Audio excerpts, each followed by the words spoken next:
Yo, what is going on YouTube? Let me make sure my camera is working, or my mic is working properly.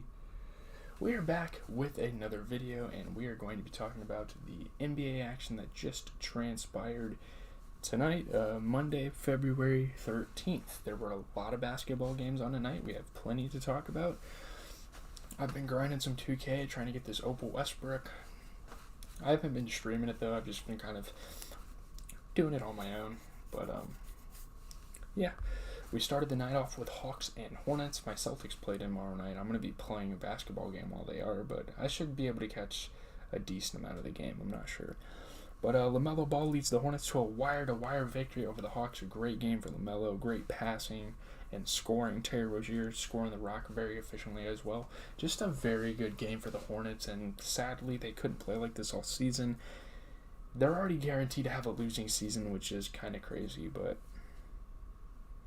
yeah, they won by 6. They had a 7-game losing streak prior to this, so this was a big-time game for them to win. And they're playing the Hawks, who are playing material, so, I mean, it's a decently big deal for the Hornets, you know. The Hawks played decent as well. Sorry about my camera here. DeAndre Hunter ended with 21 points. You get 22 points for Clint Capella. Clint Capella played a pretty good basketball game. 25 points, 14 assists for Trae Young. 20 points for Dejounte Murray off of 33% three-point shooting. I mean, they had a good performance, like, in terms of their starting lineup. It's just a guy off the bench like AJ Griffin has got to put it together for this team. He's got to be the glue off the bench. Obviously, great. This was a high-scoring game. A lot of good scores here. The Hornets had a 22-point performance from P.J. Washington. He shot 67. My armpits are sweating. Jesus. Oh, wow. That's crazy. 67% from 3. 26 points for Gordon Hayward. He had 21 in the first half. He shot 80% from 3. And I think 75% from the field, I want to say. How am my armpits sweating, bro? I just got out of the shower. Whatever. 30 points, 15 assists for LaMelo, 60% three-point shooting, and 29 points for Terry Rozier. Good performance there for the Charlotte Hornets. Moving on to the Spurs and Cavs. Big game for Donovan Mitchell, and a game they needed him to have a good game, I guess. I mean, wow. Donovan Mitchell scores 41 as the Cavs hand the Spurs their 13th straight loss. They are, like, them and the Rockets are easily the worst teams in the NBA. They are very bad. Great scoring, though. Phenomenal scoring for Donovan Mitchell. And 7 straight wins for them. They won by 8 against a team that lost 12 straight games coming into this. Maybe not their best look. Defensively, probably not the best game. I don't know how I'm sweating, bro. How is this possible? It's got to be water. I did not sweat over in here. Spurs are just like nosediving into the ground, so... Yeah, I mean, 25 points for Keldon Johnson. He shot 67% from 3. You can expect a good game for a guy like Keldon Johnson every night. I mean, I really want him to find a better team at this point. It's just... there's not much they can do. They're just in a bad spot as a franchise. Let's be real. The Cavs, 17 points, 11 rebounds for Jared Allen, 41 points for Donovan Mitchell. Fantastic performance from him. We can just move on from there. Jazz and Pacers. I'm never really able to watch these games, but it was probably one of the better games of the early window besides the... I guess the Hawks and Hornets was a good game. Every game we've talked about so far was a pretty good game. But Jordan Clarkson and Lauri Markkanen lead the Jazz past the Pacers. They won by 6. Great scoring from this duo. Yeah, they won the game. Not much else to be said there. Kelly Olynyk had 18 points, 10 rebounds, didn't miss a single 3 all game. Lauri Markkanen had 29 points with 11 rebounds. He shot 50% overall. You get a 29-point performance for Jordan Clarkson, shooting 75% from 3. Very impressive stuff from him. Moving on to the Pacers, Tyrese Haliburton had a 30-point, 12-assist game, shooting 50% overall. And off the bench, 21 points for one of the best rookies in the league, Benedict Mathurin. He shot 33% from 3. Man, it's hit or miss with guys like Aaron Nimhard, George Hill. Like, their guard play is just super weak on this team. Obviously, George Hill is very late in his career. He's kind of like a fill-in guy, but... not much to say there, I guess. Rockets Sixers. This was the first bad game of the evening. It was actually pretty decent going to halftime, and then the Sixers just took over. James Harden scores 29 to help the 76ers throttle the Rockets. They won by 19. Great scoring and passing from James Harden. This was prime Harden's team, man. So it was probably an interesting one going into it. Off the bench, Tyrese Maxey being one of the best players in the league in terms of off the bench. I'm not saying overall, but he played amazing. Great scoring for him. You look at the Rockets, 10 points, 12 rebounds for Jabari Smith. He had that interesting tweet about the Eagles fans. That was funny. 29 points for Jalen Green. He continues to be the only scorer for these guys. I mean, you got guys like Jayshawn Tate, Josh Christopher, Ty Washington that just need to get in a rhythm with this team. I'm not really sure, but I mean, it's kind of just call it a season. 23 points for Embiid still. He shot 50% from 3. James Harden had 28 points, 10 assists, 50% overall. 26 points off the bench for Tyrese Maxey, 50% from 3. Very, very good performance here for that big 3-scoring duo. I don't know how he doesn't start over DeAnthony Melton. Maybe it's better for him to be a spark off the bench. I'm not really sure what they're going with, but let's move on to the Nuggets and Heat. This is a good game. It was. Nikola Jokic scores 27. The Nuggets hold off the Heat by 4.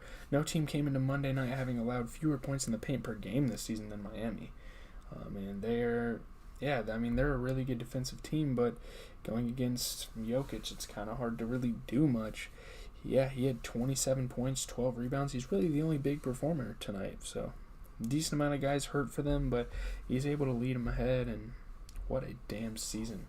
I don't think Jokic just had a bad game. I'm not sure if I've seen him have a bad game. Maybe I'm wrong there, but Jimmy Butler, 24 points, 10 rebounds. He shot 50% from 3. You get a 23-point performance from Max Strus, but guys like Caleb Martin and Orlando Robinson definitely need to pick it up for this team. Obviously, a 8-man rotation, not the best. No Tyler Hero, so I guess that is kind of a big deal. But I don't think that was really the problem in this game, if I'm being honest. So, yeah. We're just going to move on from there. Nets, Knicks. I thought this was going to be a better game. I mean, it's a battle in New York. Obviously, the Nets just didn't have what it took this game. Jalen Brunson scores 40. He is actually that guy. After the game with Iggy Azalea, the Knicks end a 9-game skid versus the Nets. They won by 18. So, coming into this game, the Knicks lost 9 straight games.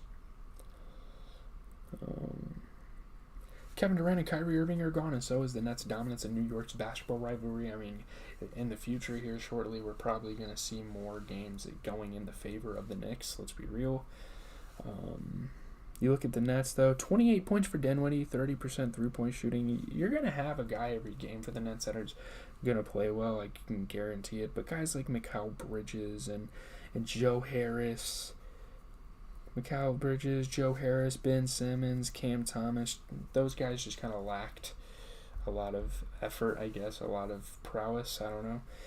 But I look at the Knicks, 18 points and 10 rebounds for Julius Randle. He gets a double-double every damn game. 40 points for Jalen Brunson in a game where he shot 67% from 3. 27 points off the bench for his college teammate Josh Hart. You know the chemistry is there.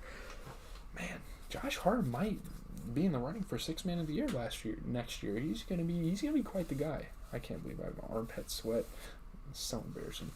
But 67% from 3 from both of those guys. I mean, this is a team that shot 55% from the field, 55 and 44 splits.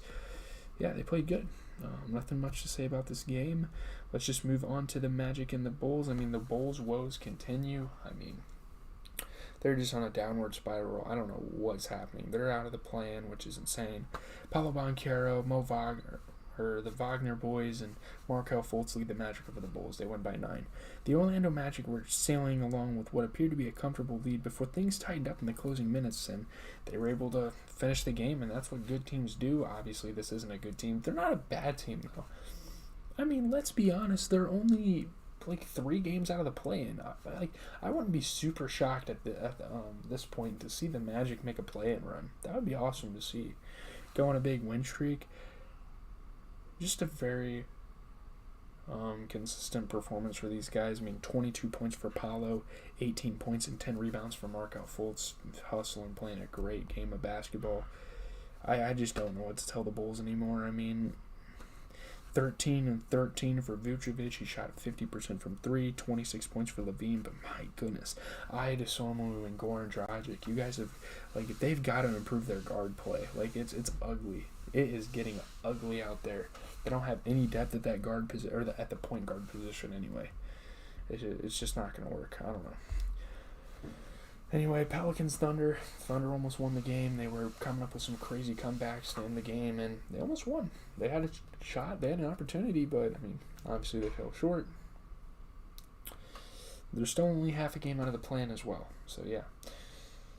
Brandon Ingram scores 34 as the Pelicans hold off the Thunder. They win by 3. Yeah, they outlast him. Great scoring night for Brandon Ingram, just showing how much of a pro scorer he is. He is one of the most poised basketball players in the NBA. He's great. I mean, 34 points, 60% from the three-point line. That's all they needed. His performance was all they needed. You look at the Thunder, you get 22 points for Jalen Williams, 67% from 3, 60% overall, 24 points and 10 rebounds for Shea. I mean, the other Jalen Williams went scoreless.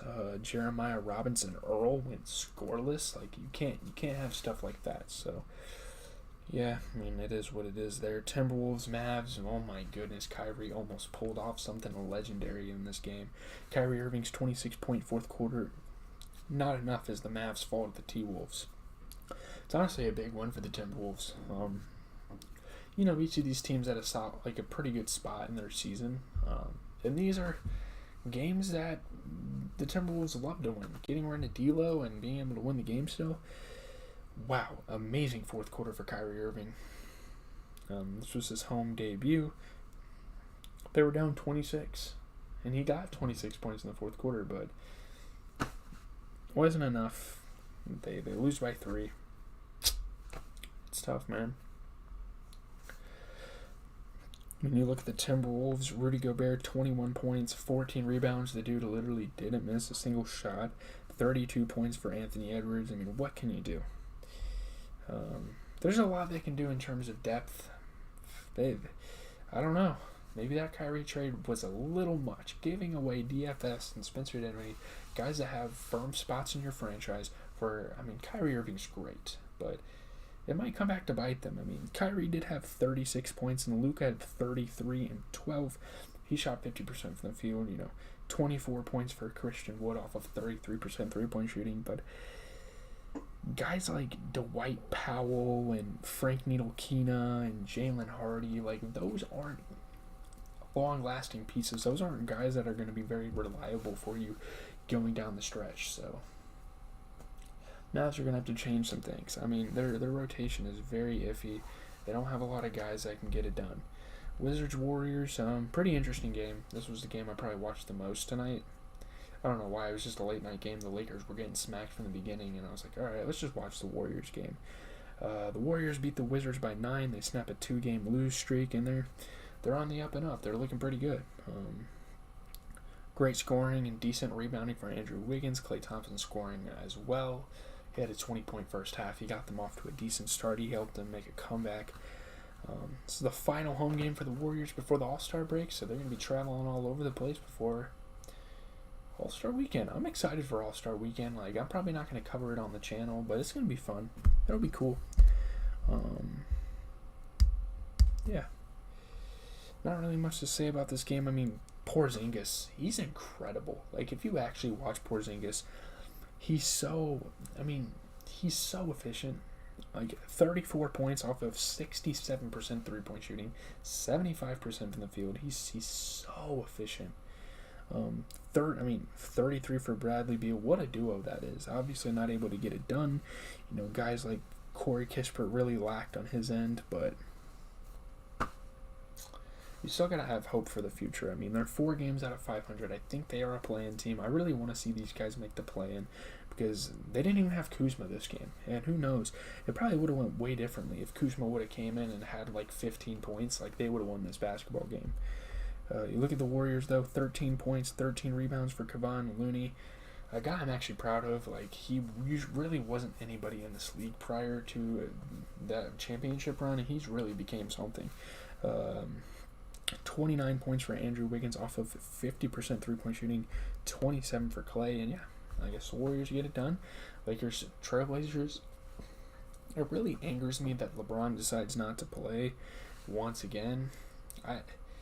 It doesn't make sense. The Blazers hit 23 pointers. They beat the LeBron James, less the Lakers by 12.